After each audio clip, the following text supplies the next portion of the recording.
Hey sahabat Innovate, kali ini Bang Ido akan bahas soal dari website berbayar siap jadi ASN. Nah, untuk kali ini kita akan bahas soal super prediksi ya.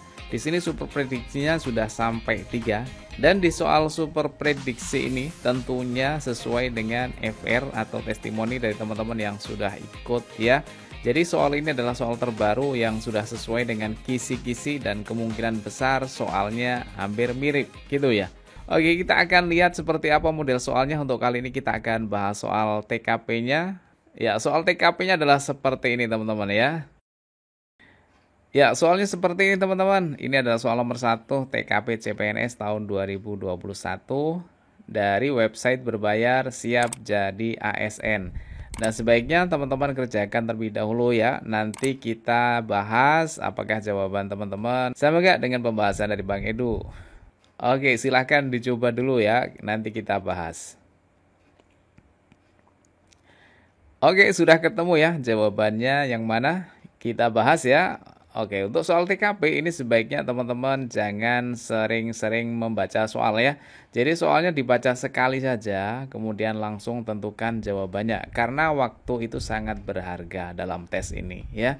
Sora adalah seorang mahasiswa yang baru beberapa hari magang di sebuah restoran Chinese food terkenal di Pelabuhan Liyue. Tempat tersebut memiliki interior bergaya oriental klasik yang sangat khas. Suatu hari saat sedang asik mengamati interior restoran itu, Sora tidak sengaja menjatuhkan sebuah guci besar yang berada di dekat pintu masuk hingga guci tersebut pecah. Apa yang sebaiknya ia lakukan? Langsung kita ke jawaban ya. Meminta maaf dan bertanggung jawab dengan mengganti rugi sesuai harga guci tersebut atau sesuai permintaan dari pemilik restoran. Ini sudah jawaban yang bagus ya. Ini sementara kita simpan ya, karena di sini ada unsur-unsur kejujuran ya, meminta maaf, kemudian bertanggung jawab, kemudian dia juga sanggup mengganti-ganti rugi sesuai dengan permintaan dari pemilik restoran. Ini sementara kita simpan dulu ya. Kemudian kita bandingkan dengan jawaban yang B. Berusaha memperbaiki dengan merekatkannya kembali menggunakan lem keramik dan meminta maaf kepada pemilik restoran. Kira-kira dari A dan B ini lebih bagus yang mana jawabannya? Pasti lebih bagus yang A ya. Berarti yang ini kita silang saja ya, akan lebih bagus yang A. Oke, kita lanjut ke yang C. Melaporkan hal tersebut kepada bagian kebersihan dan mengatakan bahwa guci tersebut sudah dalam keadaan demikian ketika Sora datang. Ini sudah jelas berbohong ya. Jadi jelas ini tidak mungkin kita pilih. Kemudian yang D, meminta maaf kepada pemilik restoran dan membersihkan pecahan-pecahan guci yang berserakan. Tentunya jawaban yang D ini tetap kalah bagusnya dengan yang A ya. Berarti yang D ini kita silang saja. Kemudian yang E, meminta maaf kepada pemilik restoran dan berusaha memperbaiki dengan membawa guci tersebut pada ahli tembikar dan menanggung biayanya. Ini sebenarnya sudah bagus ya, meminta maaf kepada restoran dan dia berusaha memperbaiki dengan bawa guci tersebut pada ahli tembikar dan menanggung biayanya. Tapi apakah pemilik restoran ini menyetujuinya? Kan belum tentu ya. Berarti di antara A, B, C, D, dan E, ini jawaban yang paling besar poinnya tentu adalah yang A. Kemudian kalau di poin lagi, poin yang kedua tentunya adalah yang E ya. Kalau misalkan yang A ini adalah 5, berarti yang E ini poinnya adalah 4. Tetapi tetap kita pilih yang A saja ya. Jadi yang E tidak usah kita pilih. Begitu ya teman-teman. Oke, sama nggak dengan jawaban teman-teman? Ya, kalau teman-teman ada pendapat yang lain boleh juga ya. Atau nanti silahkan cocokkan dengan pembahasan dari siap jadi ASN ya. Silahkan teman-teman buka soalnya dan buka pembahasannya ya. Di sana sudah ada pembahasannya. Oke, sekarang kita lanjut ke soal yang kedua. Soal yang kedua seperti ini, teman-teman. Yuk dicoba dulu ya jawabannya yang mana. Oke, sudah ketemu ya jawabannya. Oke, tentunya kita baca semua ya. Untuk soal model seperti ini kita baca sekali aja, bacanya sudah cukup ya. Anda mendapat proyek penting dari atasan, tetapi Anda dan tim hanya diberi waktu mengerjakan selama 2 bulan saja. Ketika Anda mempelajari tentang proyek tersebut, perkiraan Anda akan mencapai 3 bulan masa pengerjaan. Saat Anda menyampaikan hal ini pada tim, mereka bersikap acuh tak acuh. Ya, ini masalah ya. Maka yang Anda lakukan titik-titik. Oke, yang A ya, berusaha mencari sendiri bantuan pekerja dari divisi lain untuk mengerjakan pekerjaan tersebut agar selesai tepat waktu. Masa sih harus mencari bantuan pekerja dari divisi lain, kan berarti tanggung jawabnya kurang ya. Berarti ini kita silang dulu sementara. Oke, sekarang ke yang B. Mengajak serta rekan-rekan tim yang memang mau bekerja sama dengan Anda untuk menyelesaikan tugas tersebut. Menyelesaikan tugas bersama. Ini hanya yang mau bekerja saja, padahal kan ini tanggung jawab tim. Jadi jangan sampai hanya yang mau saja, tapi semuanya harus ikut bekerja tentunya ya. Ini jelas ya, jelas tidak mungkin ya. Pasti ada yang lebih baik ya. Oke, yang C, melaporkan sikap mereka kepada pimpinan agar beliau bisa langsung turun tangan dan menindaklanjuti. Ya sebaiknya tidak usah melapor dulu ya. Kita harus bisa menyelesaikan masalah ini sendiri dengan tim ya. Jadi sementara ini kita bisa eliminasi dulu. Kemudian yang D, langsung membagikan tugas kepada masing-masing anggota dan memberi perintah yang tegas dengan tidak lupa memotivasi. Ini menguji aspek ketegasan dalam jejaring kerja ya kan. Jadi tentunya ini lebih bagus daripada yang ABC. Oke, kita simpan dulu ya. Kemudian yang E, memberi peringatan keras atas sikap mereka dan akan memberi mereka sanksi jika mereka tidak mau bekerja dengan benar. Ya bisa jadi, tapi pastinya lebih bagus jawaban yang D ya. Berarti yang D ini kalau kita poin adalah nilainya 5 dan harus kita pilih. Sementara yang E ini kalau kita kasih poin pastinya 4 ya, dibanding dengan A, B, C. Oke, lanjut ke soal yang ketiga. Ya, soal ketiga seperti ini teman-teman. Yuk dicoba dulu ya jawabannya yang mana. Oke, sudah ketemu ya jawabannya yang mana? Kita bahas ya. Di perusahaan tempat Anda bekerja, selama ini Anda ditugaskan di lapangan untuk mengumpulkan data dan memasarkan produk secara langsung. Namun, suatu ketika atasan Anda dimutasi dan digantikan orang lain. Oleh atasan yang baru, Anda dipindahkan ke divisi humas. Tugas baru Anda adalah memberikan promosi di media sosial dan media massa.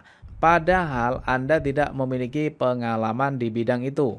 Yang akan Anda lakukan adalah, ini masalahnya berarti tidak memiliki pengalaman di bidang itu, yaitu di bidang apa ini? Media massa ya. Berarti ini hubungannya dengan teknologi informasi ya. Oke, kita baca opsi jawabannya ya. Yang A, meminta supervisi dari rekan lain yang lebih ahli dalam mengerjakan tugas tersebut. Nah, untuk yang A ini seakan-akan kita melempar tanggung jawab pada yang lainnya ya. Jadi untuk sementara yang A ini kita silang saja. Kemudian yang B, meminta dipindahkan ke divisi yang lama karena sesuai dengan bidang keahlian saya.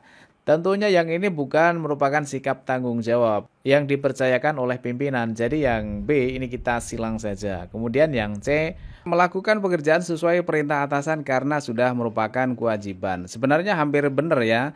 Cuman masalahnya kita tidak memiliki pengalaman di bidang itu, kan berarti harus ada usaha untuk belajar kan. Berarti kita cari jawaban yang ada unsur belajarnya gitu loh.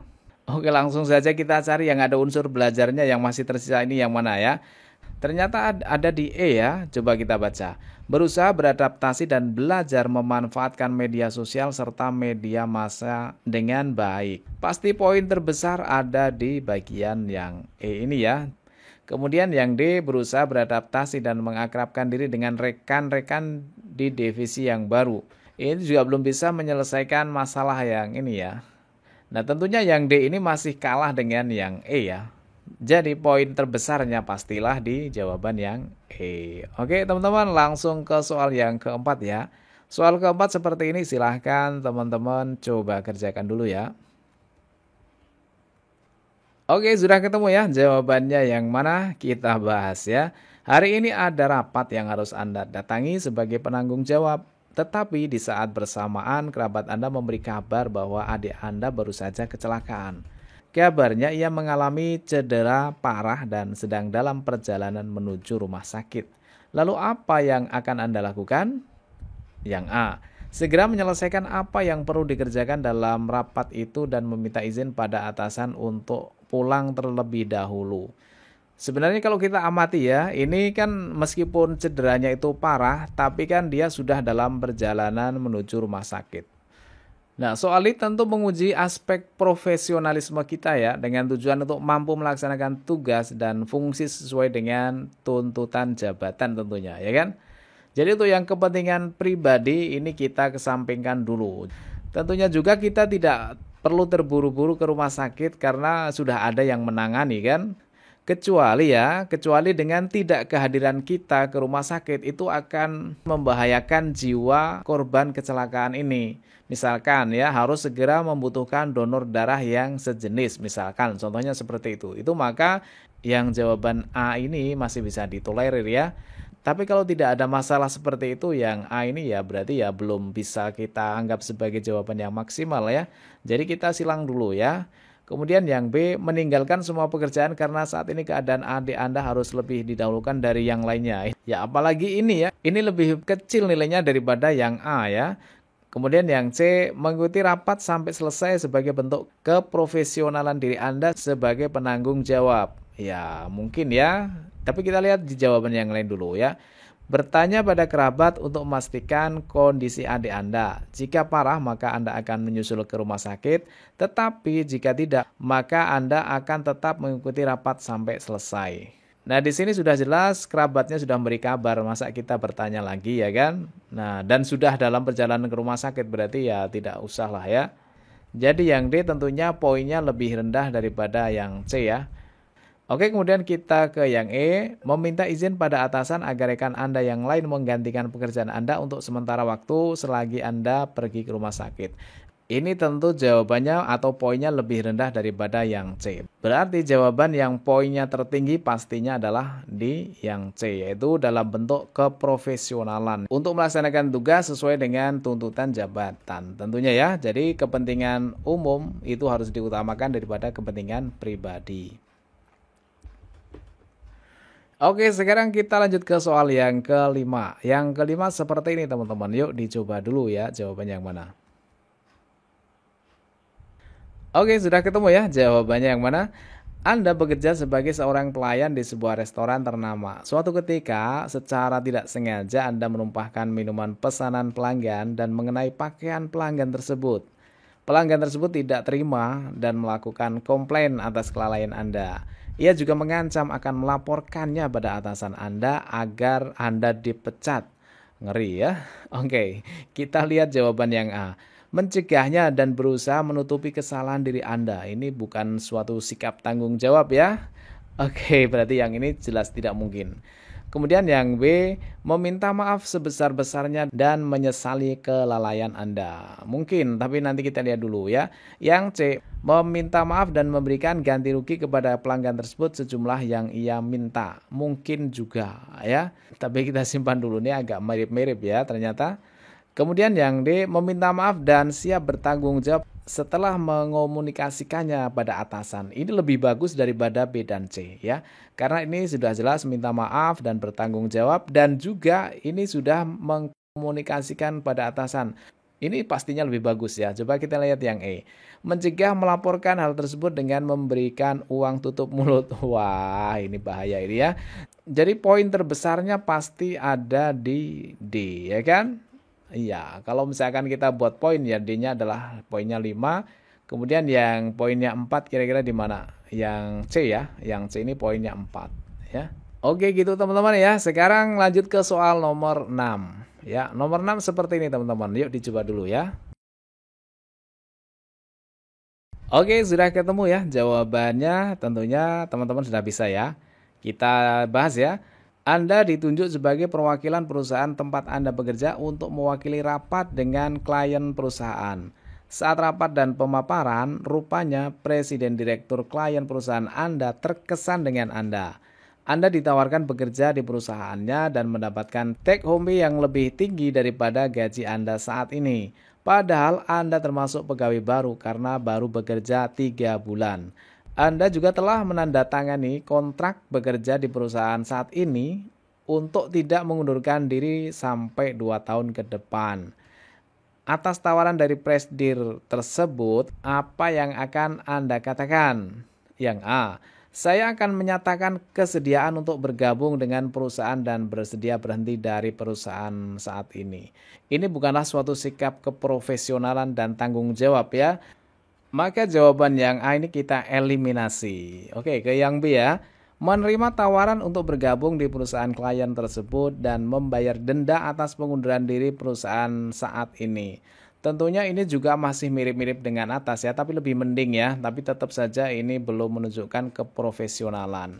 Kemudian yang C menolak tawarannya dan dengan tegas menyatakan telah terikat kontrak dengan perusahaan saat ini. Wow, ini ya tanggung jawab tulen ini ya, profesional ya. Tentunya jawabannya yang C, tapi kita lihat dulu yang D dan E ya. Mempertimbangkan terlebih dahulu dan menyatakan akan memberi kabar beberapa hari kemudian. Ini agak tergoda ya kan, agak tergoda jadi kurang profesional ya. Kemudian yang E, mencoba untuk mengkomunikasikan kepada atasan di perusahaan tempat Anda bekerja saat ini. Tentunya jawaban E ini lebih kalah daripada yang C atau D. Kalau kita skor ya, yang C ini nilainya adalah 5, kemudian yang D skornya adalah 4. Oke, ini menurut Bang Edu ya. Kalau teman-teman punya pendapat lain juga boleh kok ya, karena yang namanya TKP itu kan tergantung kita menilainya kan. Tapi yang kita cari itu kan jawaban dari si pembuat soal ya. Pembuat soal tuh maunya seperti apa, itu yang paling penting. Oke, sekarang kita lanjut ke soal yang ke-7. Nah, soal ke-7 seperti ini teman-teman. Silahkan teman-teman kerjakan. Jawabannya ditulis di kolom komentar ya. Nomor 7 seperti ini, kemudian nomor 8 seperti ini. Dicoba dulu, silahkan bisa di screenshot. Kemudian yang nomor 9 seperti ini. Dan yang nomor 10 seperti ini. Silakan teman-teman kerjakan ya. Kalau teman-teman mengalami kesulitan atau kalau teman-teman pengen tahu jawabannya seperti apa, silahkan teman-teman buka di website Siap Jadi ASN ya. Untuk menjadi member gratis, tidak harus bayar. Silahkan teman-teman cek seperti apa model soalnya. Ini baru yang kita bahas yang TKP ya. Padahal di sana, di Siap Jadi ASN ini semuanya ada. Mulai dari TWK, TIU, dan juga TKP ini semuanya ada pembahasannya. Dan tentunya soal sudah disesuaikan dengan FR dari teman-teman yang sudah ikut. Oke, buat teman-teman yang mau jadi member gratis, silahkan bisa teman-teman klik link yang ada di bagian deskripsi video ini. Atau nanti kita sematkan di kolom komentar untuk bisa langsung menuju soal dari Siap Jadi ASN ya. Soal super prediksi. Oke teman-teman, sampai sini dulu ya, kita ketemu lagi di video selanjutnya. Mudah-mudahan teman-teman semuanya lolos CPNS tahun ini.